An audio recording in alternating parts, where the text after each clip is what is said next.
आज आम आसीचु collector office और कलेक्टर ऑफिस इथि लगी आम आसीचु जे कलेक्टर को माध्यम रे डबल इंजिन सरकार मुख्यमंत्री मोहन माझी साहब को आम धनी पत्र देवा लगी आसीचु जे ई देश रे आपण माने देखि पारुथुले ई देश रे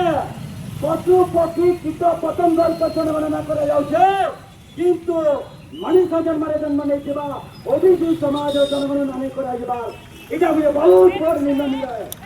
है लगी मऊ सरकार जेन फ्रीजन ताकू चेक देवर लगे आम आसीचु इटा ट्रेलर पिक्चर बाकी अच्छे चली और बर्तमान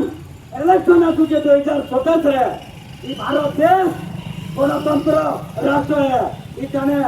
bye the people of the people to the people मन कर लगी चलती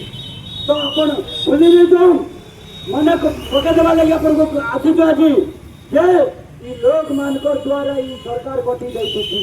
जदि अपन ओबीसी मानकर जनगणना नहीं करबे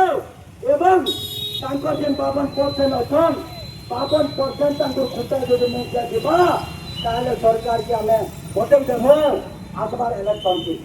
तार पर लोकंकर जेन मौलिक अधिकार अच्छे फंडामेंटल राइट जेनटा की बिजली